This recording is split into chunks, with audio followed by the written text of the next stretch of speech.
Have you ever taken a close look at the periodic table and noticed that some things, well, they just don't quite add up? Today, we're zeroing in on an element that's fascinated people for thousands of years: Mercury. But this amazing liquid metal has a secret, a kind of identity crisis that's hiding in plain sight, right in its name and its symbol. So, let's dig. Okay, so here's the central mystery. We all call the element mercury, right? But its chemical symbol is Hg. So, what happened to the M and the E? And where in the world did H and G come from? Now, this isn't just some random fluke. It's actually a breadcrumb trail that leads us back through history to ancient Greece, Roman mythology, and even the mystical world of alchemy. So you've got this major disconnect: the common name, Mercury, that we all use, versus its scientific symbol Hg. To really figure out why they're so different, we've got to approach this like a detective story. We're going to look for clues in its history, and our investigation starts with that strange symbol itself. All right, our first clue takes us way back to ancient Greece.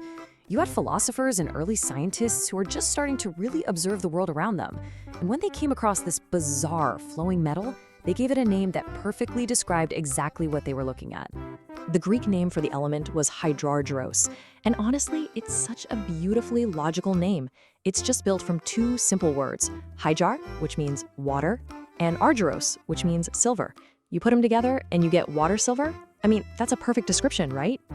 And boom, right there is the origin of our symbol, Hg, from hydrargyros. Mystery number one solved. And it turns out, the Greeks weren't the only ones who saw it this way. So many other cultures had the same idea. The Romans, for instance, called it argentum vivum, which means living silver. That name was later translated into Old English as quicksilver, which, as you can probably guess, eventually became quicksilver. From German to French, they all had their own version of living or liquid silver. Pretty much everyone was on the same page about what it looked like. Okay, so if everybody was calling it some variation of liquid silver, why on earth do we call it mercury? For that answer, we need to step out of the world of early science and jump into the far more mystical realm of alchemy and astrology. You see, alchemists believed there were these really deep, profound connections between the heavens and the earth.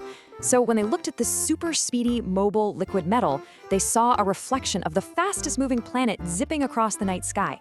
And what was that planet named after? Well, Mercury, of course, the swift, fleet-footed messenger of the Roman gods. It was a perfect mythological match. And this wasn't just a one-off thing. The alchemists had a whole system worked out. They paired all 7 celestial bodies they knew about with the 7 metals of antiquity. So gold was linked to the sun, silver to the moon, iron to Mars, and you guessed it, the swift planet Mercury was linked to the swift element we now call Mercury. Over time, that alchemical name just became the most popular one. Okay, so now we have our 2 main clues. We've got a scientific name that's based on pure observation and a mythological name based on symbolic association. Let's put it all together and finally solve this thing. And here it is, the solution to our chemical identity crisis. The common name, Mercury, stuck around because of its really powerful cultural connection to alchemy and Roman mythology.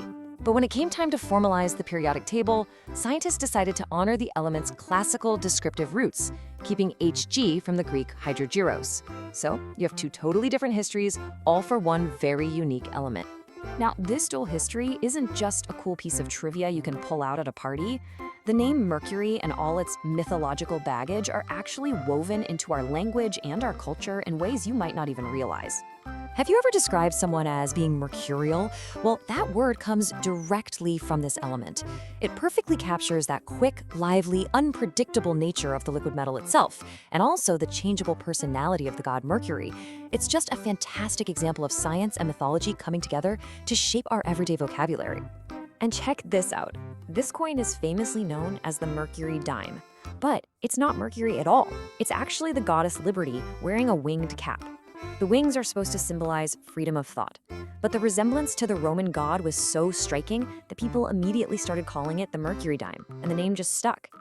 So you see, Mercury isn't just element number 80, it's a time capsule. It holds these amazing stories of ancient science, mythology, and the deep human need to make sense of the world.